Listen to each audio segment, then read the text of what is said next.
Good morning everyone. तो चलिए आइए आज हम स्टार्ट करते हैं क्लास 9th के मैथ्स का पहला चैप्टर जिसका नाम है नंबर सिस्टम। तो सबसे पहले हम इस चैप्टर को टॉपिक वाइज क्लियर करेंगे, मतलब वन बाय वन टॉपिक्स को क्लियर करते चलेंगे। तो सबसे पहले हम स्टार्ट करते हैं नंबर्स के बारे में। तो हमें नॉलेज होनी चाहिए नंबर्स के बारे में। तो कौन कौन से नंबर्स के बारे में हमें नॉलेज होनी चाहिए? फर्स्ट ऑफ ऑल अगर हम स्टार्ट करें तो हमें पता होना चाहिए कि नेचुरल नंबर हमारा क्या होता है। ठीक है जी, नेचुरल नंबर क्या होते हैं। तो डेफिनेशंस तो मैं यहाँ पे नहीं लिख रहा, बट एक्चुअली हम क्लियरली बता देते हैं कि नेचुरल नंबर क्या होते हैं। तो वो नंबर जो हमारे 1 से स्टार्ट हो रहे हो, कुछ ऐसे नंबर दिखते होंगे और कहाँ तक जाएंगे जी, पता नहीं कहाँ तक जाएंगे, इन्फिनिटी, मतलब खत्म कहाँ होंगे वो नहीं पता, स्टार्ट कहाँ से होंगे 1 से। देन इसके बाद हमारा आता है एक नंबर होल नंबर। ठीक है, अब होल नंबर्स में क्या हुआ कि होल नंबर्स में इन्हीं नंबर्स में अगर मैं जीरो को इंक्लूड कर देता हूं तो ये सारा कॉम्बिनेशन मेरा क्या बन जाता है, होल नंबर्स का बन जाता है। यानी कि अगर कहीं पे लिखा हुआ हो 1 2 3 4 5 6 अप टू इन्फिनिटी, और अगर मैं इसमें जीरो को और ऐड कर दूं तो ये मेरा कॉम्बिनेशन क्या बन जाएगा, सारा मेरा होल नंबर बन जाएगा। तो देखो यहाँ पे ना याद करने की बिल्कुल भी जरूरत नहीं है। तो सिंपली आप इसको देखो, ये क्या है हमारा भाई, ये सेट जो है, मतलब ये कॉम्बिनेशन जो है क्या नेचुरल नंबर्स का। अगर मैं इसमें जीरो को और इंक्लूड कर दूं तो क्या मेरा क्या बन जाएगा, ये होल नंबर बन जाएगा। तो यहाँ से हम एक चीज और समझ सकते हैं कि होल नंबर्स के अंदर नेचुरल नंबर्स को ढूंढा जा सकता है। देन इसके बाद हम पढ़ते हैं एक इंपॉर्टेंट चीज, इंटीजर्स के बारे में। ठीक है, इंटीजर्स में क्या होता है, सारे होल नंबर को काउंट कर लिया जाता है, पॉजिटिव को भी और नेगेटिव को भी। ठीक है, अगर मैं ऑन द बेसिस बताऊं कि नंबर लाइन पे यहाँ पे देखो जरा कि इस साइड हमारे क्या हो जाएंगे, पॉजिटिव। भाई इस साइड हम किसको डिनोट करते हैं, पॉजिटिव नंबर्स को, और इस साइड हम किसको डिनोट करते हैं, नेगेटिव नंबर्स को। ठीक है, अब नेगेटिव में स्टार्ट, ये ओरिजिन हो गया हमारा जीरो, मतलब यहाँ से स्टार्ट होंगे और इधर की तरफ चलेंगे +1 +2 +3 +4 +5। अगर यहाँ पे करें -1 -2 -3 -4। अब ध्यान दो, ये सारे नंबर्स हमारे कैसे हो गए, नेगेटिव, ये सारे नंबर्स हमारे क्या हो गए, पॉजिटिव। और यहाँ पे एक चीज़ और ध्यान रखने वाली बात है कि जीरो हमारा ना तो नेगेटिव होता है और ना ही हमारा पॉजिटिव होता है। जीरो को हम मानते हैं न्यूट्रल। ठीक है, जीरो को हम क्या मानते हैं, न्यूट्रल। क्लियर हो गया। यानी कि अभी हमने 3 नंबर्स के बारे में पढ़ा, तो तीनों नंबर्स क्लियर हो गए। नेचुरल नंबर हमारे जो 1 से स्टार्ट होते हैं अप टू इन्फिनिटी तक जाते हैं। होल नंबर्स हमारे जो नेचुरल नंबर्स में अगर जीरो को इंक्लूड कर दिया जाए, दैट मीन्स वो नंबर हमारे क्या होंगे, होल नंबर हो जाएंगे। फिर इसके बाद हमारे क्या हो जाएंगे, इंटीजर्स। तो अगर मैं एक डायग्राम से इनको थोड़ा सा याद करने की कोशिश करूं तो मैं क्या कर सकता हूं कि भाई पहले नेचुरल नंबर आएगा, नेचुरल नंबर किसके अंदर आएगा, वो होल नंबर के अंदर आ जाएगा। ठीक है, ये होल नंबर का हो गया, और फिर होल नंबर भी सारे हमारे किसके अंदर आ जाते हैं, हमारे इंटीजर्स के अंदर आ जाते हैं। क्लियर है, समझ में आया? इसको याद करने का तरीका आप कैसे भी याद कर सकते हैं, जैसे भी आपको अच्छा लगता है। ठीक है, क्लियर। सबसे पहले स्टार्ट करते हैं अब हम क्या, रेशनल नंबर्स। ठीक है, तो रेशनल नंबर्स की अगर मैं बात करूं तो पहचान बड़ी सिंपल है, उसकी अगर डेफिनेशन को आप लोग पढ़ोगे तो बिल्कुल क्लियर हो जाएगा कि रेशनल नंबर्स एक्चुअल में होते क्या हैं।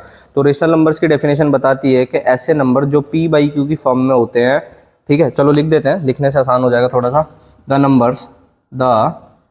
नंबर्स इन द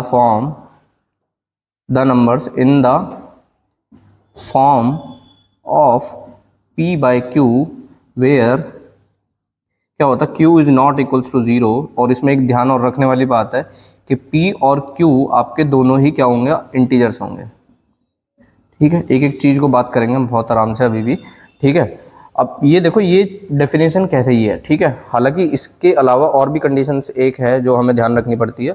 तो रेशनल नंबर की अगर हम बात करें तो ऐसे नंबर्स जो किस फॉर्म में होंगे, p/q की फॉर्म में होंगे, जिसमें हमारा q कभी जीरो नहीं हो सकता, और उनमें अगर p और q जो वैल्यूज दे रखी हैं वो हमारी क्या होंगी, इंटीजर्स होनी चाहिए। अगर इंटीजर्स नहीं है दैट मीन्स वो रेशनल नंबर नहीं होगा। यानी कि इसको 3 कंडीशन सेटिस्फाई करनी चाहिए। पहली कंडीशन कि नंबर किस में होना चाहिए, number is in the form of p/q। ठीक है जी। दूसरी कंडीशन इसकी क्या होनी चाहिए कि कभी भी इसका q जीरो नहीं होना चाहिए। और तीसरी कंडीशन हमारी क्या हो गई जी, p एंड q क्या होने चाहिए हमारे, आर इंटीजर्स। ठीक है जी।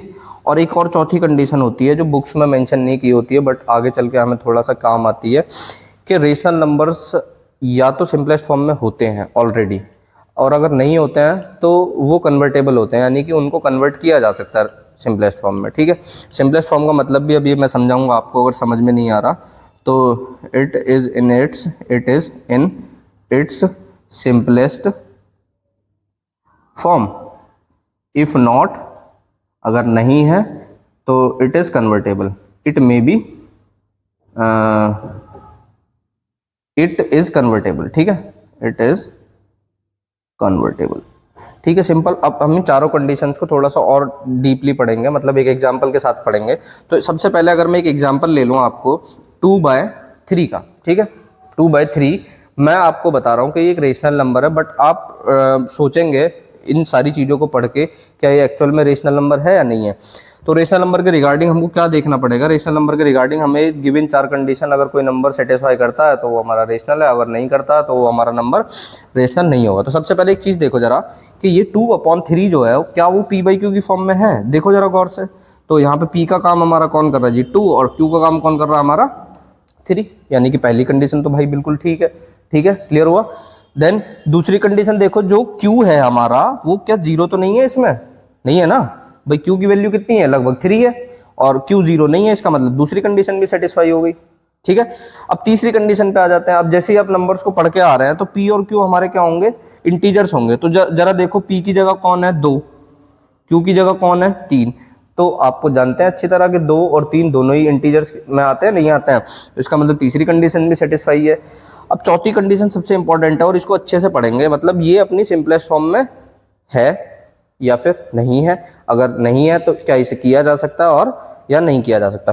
अब देखो 2/3 का सिंपलेस्ट फॉर्म में होने का मतलब ये है कि 2 और 3 अब और ज्यादा छोटे नहीं हो सकते, मतलब काटा नहीं जा सकता इनको। जैसे एक एग्जांपल ले लें, अगर आपका 12/8, 12/8 मैंने एग्जांपल ले लिया, तो अगर मैं आपसे बोलूं क्या ये सिंपलेस्ट फॉर्म में है, तो बहुत सारे बच्चे बोलेंगे सर होगा, सर नहीं होगा। तो मैं आपको बता दे रहा हूँ ये सिंपलेस्ट फॉर्म में नहीं है। क्यों नहीं है, उसके पीछे रीजन है, क्योंकि 12 और 8 का कॉमन फैक्टर जो होता है वो 1 के अलावा भी और कुछ है, मतलब 1 से ज्यादा भी फैक्टर हैं इसके। मतलब अगर मैं देखूं इसको तो 4 से काट सकता हूँ, 4 3 जा 12, 4 2 जा 8, ठीक है। तो इसका आंसर क्या लिख सकता हूँ मैं, 3/2, क्लियर हुआ। यानी कि ये नंबर तो देखो, इस नंबर को तो नहीं काटा जा सकता इस तरह से, तो जिस नंबर को नहीं काटा जा सकता वो ऑलरेडी अपनी सिंपलेस्ट फॉर्म में है। और जो नंबर को काटा जा सकता, मतलब अगर कोई ऐसा नंबर आ जाए 12/8, तो इसका मतलब वो सिंपलेस्ट फॉर्म में नहीं है, लेकिन उसको सिंपलेस्ट फॉर्म में किया जा सकता है। तो हमने इस नंबर को चेंज कर दिया। तो भैया चारों कंडीशन सेटिस्फाई हो गई इस क्वेश्चन की। तो अगर चारों कंडीशन कोई नंबर सेटिस्फाई कर देता है तो मैं इसको 7 तरीके से कह सकता हूं जी, इट इज रेशनल नंबर्स, ठीक है। कुछ एग्जांपल लेंगे अभी, और भी कुछ एग्जांपल क्या लेंगे अभी, और भी लेंगे, तो फटाफट हम पढ़ेंगे रेशनल नंबर के बारे में और भी। तो इसके अलावा एक और एग्जांपल लेते हैं फटाफट से, कंफ्यूज हो रहे होगे। तो अगर मैं एक एग्जांपल ले लेता हूँ 0, एक नंबर ले लेता हूँ क्या 0, तो क्या ये रेशनल है या नहीं है। तो बहुत सारे बच्चों से अगर मैं पूछूं तो हो सकता है बहुत सारे बच्चे जवाब दे दें कि सर नहीं है। बहुत सारे बच्चे जो पढ़े हुए हैं, मतलब थोड़ा बहुत पढ़ रखा है इसके बारे में, तो आंसर दे सकते हैं कि सर वो रेशनल नंबर है। चलो देखते हैं फटाफट। 0 है तो 0 को 0/1 लिखा जा सकता, नहीं लिखा जा सकता, ठीक है। अब हर किसी के नीचे भी आप 1 नहीं लगाएंगे, बताऊंगा 1 कहाँ लगा सकते हैं कहाँ नहीं लगा सकते, ठीक है। 0/1 देखो, क्या ये p/q की फॉर्म में है, p/q की फॉर्म में है, बिल्कुल है। p की जगह 0 है और q की जगह कौन है 1 है, इसका मतलब पहली कंडीशन फिर से सेटिस्फाई। अब दूसरी कंडीशन की बात करें, क्या इस क्वेश्चन में q की वैल्यू 0 है। अब तुम कहोगे सर वो 0 तो दिख रहा साफ साफ, पर बेटा वो q की जगह नहीं है, वो किसकी जगह है, वो p की जगह है, ठीक है। q की जगह कौन है, q की जगह कौन काम कर रहा है 1, तो इसका मतलब q तो 0 नहीं है, ठीक है। दूसरी कंडीशन सेटिस्फाई हो गई। अब आते तीसरी कंडीशन पे, p और q क्या हमारे इंटीजर्स हैं। तो देखो p की वैल्यू 0 मतलब है 0 इंटीजर होता, और q की वैल्यू 1 मतलब 1 भी इंटीजर होता, इसका मतलब तीसरी कंडीशन भी सेटिस्फाई है। और चौथा ये सिंपलेस्ट फॉर्म में है, इसको और ज्यादा छोटा नहीं किया जा सकता, इसका मतलब चौथी कंडीशन भी सेटिस्फाई। तो भैया साफ साफ कह सकते हैं 0 इज ए रेशनल, ठीक है, रेशनल नंबर्स, क्लियर है, ठीक है। अब कौन से नंबर रेशनल नहीं होंगे वो थोड़ा सा आगे चल के अभी बात करेंगे, जब हम एक टॉपिक आएगा इरेशनल नंबर्स, ठीक है। इरेशनल नंबर्स को जब हम पढ़ेंगे तो हम पता चलेगा एक्चुअल में जो नंबर रेशनल नहीं है वो कैसे होते हैं और कैसे दिखते हैं, ठीक है। अभी रेशनल नंबर ही काफी बड़ा टॉपिक है, तो रेशनल नंबर को ही थोड़ा सा और डीपली पढ़ेंगे, क्लियर हो गया। अभी आपको एक चीज क्लियर हो गई कि नंबर को देखने के बाद नंबर को आप पहचान सकते हैं कि वो रेशनल है या नहीं है, क्लियर है, ठीक है। चलो अब रेशनल नंबर्स के रिगार्डिंग एक और टॉपिक आता है। रेशनल नंबर्स के रिगार्डिंग आपका एक और टॉपिक आएगा जो सबसे इंपॉर्टेंट है, क्या, finding rational numbers, finding rational numbers between two given numbers, ठीक है जी। आपको दो नंबर्स दिए जाएंगे और उनके बीच में आपको क्या निकालना है, रेशनल नंबर निकालना है। पहले एक छोटा सा टॉपिक पढ़ लेते हैं, क्लियर हो जाएगा आपका। ठीक है, अगर मैं आपसे पूछूं कि एक आपको 2 है और एक आपको क्या है 3 है, ठीक है, 2 and 3। अगर मैं आपसे पूछूं कि इनके बीच में इंटीजर्स कितने होंगे, तो आप बोलोगे सर 2 के बाद 3 ही आता, तो इंटीजर तो इसके बीच में नहीं होगा। तो इसका मतलब कोई भी नंबर इंटीजर इसमें क्या होगा, नंबर ऑफ इंटीजर्स क्या होंगे, number of integers between 2 and 3 क्या होंगे, 0 होंगे। भाई साहब होगा ही नहीं, 2 और 3 के बीच में या तो 2 आता, 2 के बाद 3 आता।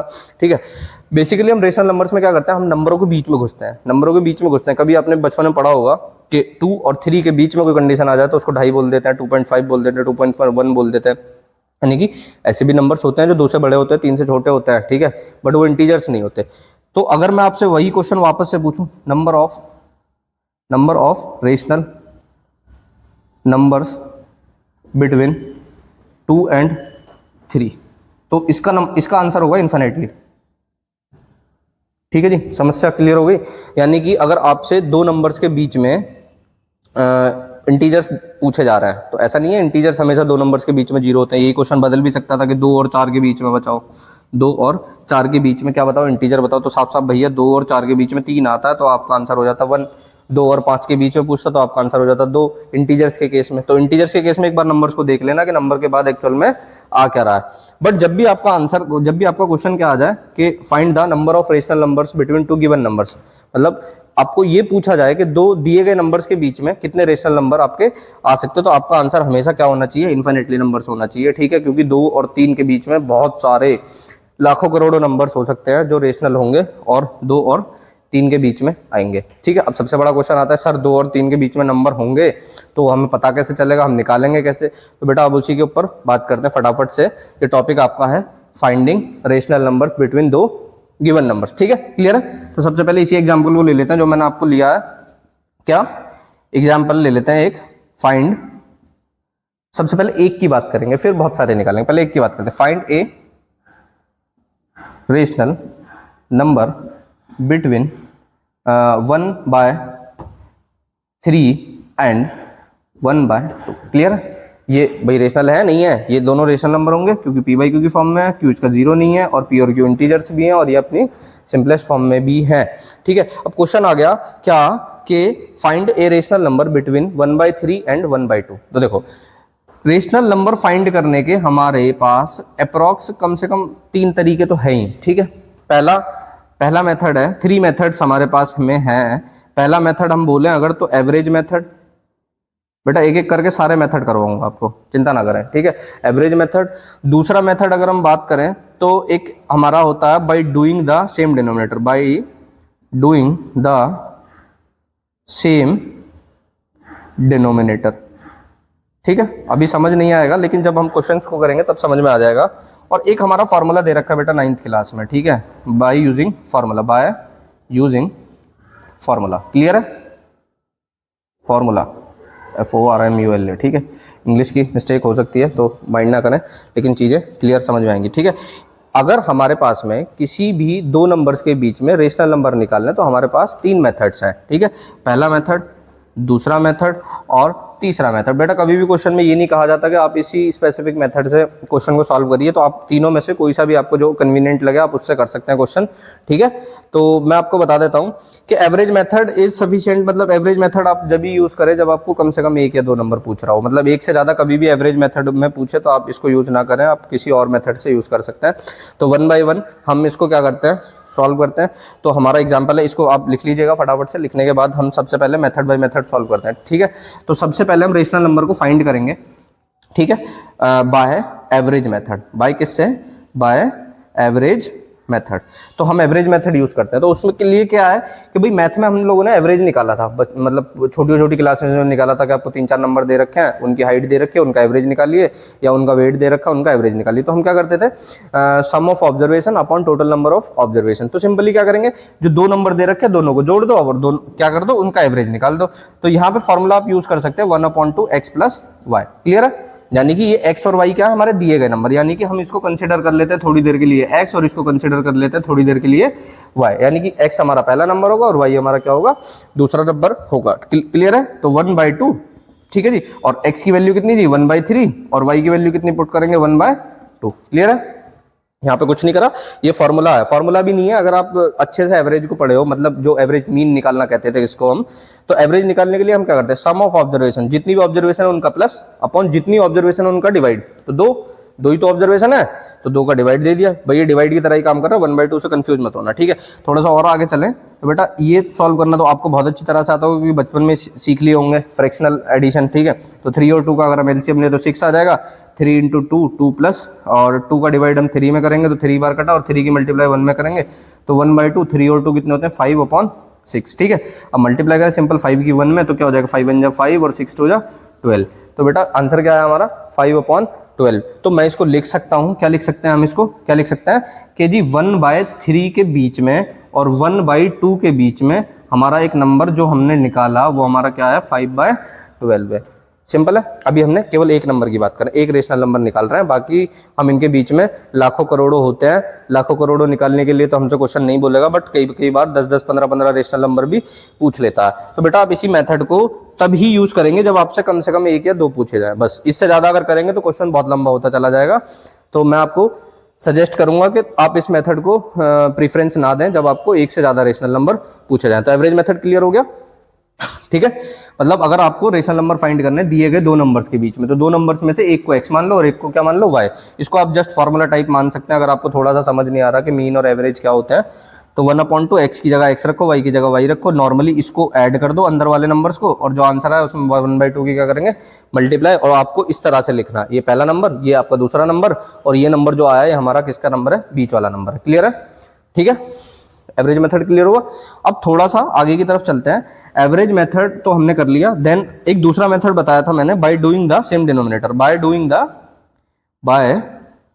द सेम डिनोमिनेटर, ये एक्चुअल में है क्या, ये कुछ नहीं है, सिंपल हो जाएगा क्वेश्चन इससे भी। यानी कि अगर हम 2 नंबर्स के डिनोमिनेटर को सेम कर लेते हैं, देन हम कुछ रेशनल नंबर निकाल सकते हैं फिर उसके बीच में। भाई अगर मैं आपसे पूछूं कि 1/3 और 1/2 के बीच में क्या निकालिए, नंबर्स ढूंढो, तो ऐसे तो इम्पॉसिबल है ढूंढना, क्योंकि जब तक इनके डिनोमिनेटर सेम नहीं होंगे तो हमारा दिक्कत आएगा। तो डिनोमिनेटर सेम करने के लिए आपको जस्ट कुछ नहीं करना, 2 मतलब दोनों के डिनोमिनेटर्स के क्या ले लेना, एलसीएम। तो एलसीएम ऑफ 3 एंड 2 भैया क्या हो जाएगा, 6 हो जाएगा। 3 और 2 का 6 हो जाएगा, यानी कि दोनों के डिनोमिनेटर हमें क्या बनाना है, 6 बनाना है। तो सिंपली कुछ नहीं भाई, 3 से अगर मुझे 6 बनाना है तो मल्टीप्लाई किसकी करनी पड़ेगी, 3 से अगर मुझे 6 बनाना है तो मल्टीप्लाई किसकी करनी पड़ेगी, 2 की। तो 2 की मल्टीप्लाई मैं ऊपर करूंगा, 2 की मल्टीप्लाई मैं क्या करूंगा, नीचे करूंगा। देन अगर इसकी बात करूं तो 1/2, अब 2 से अगर मुझे 6 बनाना हो तो बेटा क्या करना पड़ेगा, 2 से 6 बनाने के लिए 3 की मल्टीप्लाई करनी पड़ेगी, ठीक है। तो 3 की मल्टीप्लाई कर लेते, 3 की मल्टीप्लाई ऊपर और 3 की मल्टीप्लाई क्या, नीचे। तो सिंपली अगर आप इसे देखोगे, अब थोड़ा सा आगे सॉल्व करोगे तो 2 × 1 2 अपॉन 3 × 2 6, ठीक है। और एंड दूसरा नंबर क्या बना आपका, 3 × 1 3 और 3 × 2 6, ठीक है जी। यानी कि अब हमारा नंबर जो ये वाला नंबर को अगर हम थोड़ा सा यहाँ लाके बात करें तो 2/6 एंड 3/6, ठीक है। अब डिनोमिनेटर इनके सेम है, बट समस्या अभी भी क्या है कि 2 और 3 के बीच में तो नंबर ही नहीं आता जी। तो हम क्या करेंगे, सिंपली हमें जितने भी नंबर ढूंढने हैं उसी के हिसाब से हम मल्टीप्लाई कर लेंगे, ठीक है। इसके बीच में नंबर को फाइंड करने के लिए अगर आपको लग रहा है कि भाई 2 और 3 के बीच में अभी भी नंबर्स नहीं आते, तो सिंपल आप 10 की मल्टीप्लाई कर ले ऊपर नीचे, तो आपका आंसर बहुत आसान हो जाएगा। अगर मैं मल्टीप्लाई कर लूँ 10 की multiply by 10 in both numerator and denominator and in both fractions, यानी कि दोनों फ्रैक्शन के डिनोमिनेटर और न्यूमरेटर में अगर मैं 10 की मल्टीप्लाई करता हूं तो ये जस्ट लाइक हो जाएगा 20/60, और ये हमारा हो जाएगा कितना, 30/60। क्लियर है। तो ये हो गया 20/60, मतलब सिंपली 10 की मल्टीप्लाई अगर 2 में करूं तो 20, 10 की मल्टीप्लाई 6 में करूं तो 60, 10 की मल्टीप्लाई 3 में करूं 30, 10 की मल्टीप्लाई 6 में करा 60। तो अब एक 20 है, एक 30 है, और 20 और 30 के बीच में आप नंबर्स ढूंढ सकते हैं, नहीं ढूंढ सकते।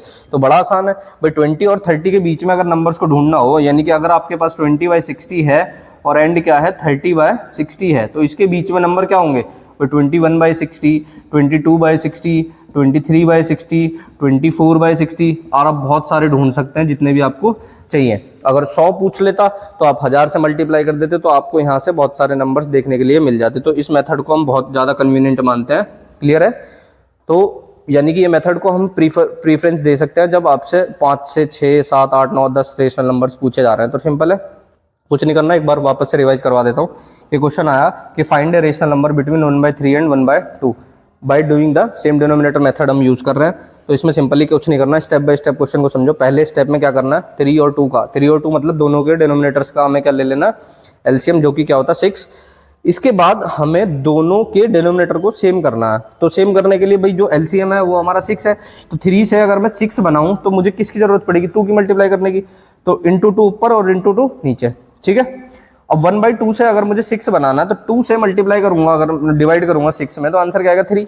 तो 1 इंटू 3 एंड 2 इंटू 3। अब देखो एक चीज, 2 इंटू 1 2 हो गया, 3 इंटू 6 6 हो गया, 3 इंटू 1 3 हो गया और 2 इंटू 3 6 हो गया। अब देखो आप गौर से देखो, यहाँ पे दोनों के डिनोमिनेटर सेम हो गए, ठीक है। दोनों के डिनोमिनेटर अगर सेम हो गए तो मैं इन दोनों के बीच में क्या ढूंढ सकता हूँ, नंबर ढूंढ सकता हूँ। परंतु फिर भी समस्या क्या आई मेरे पास कि भैया 2 और 3, एक बच्चे ने क्वेश्चन करा कि 2 और 3 के बीच में नंबर सर अभी भी नहीं आ रहे।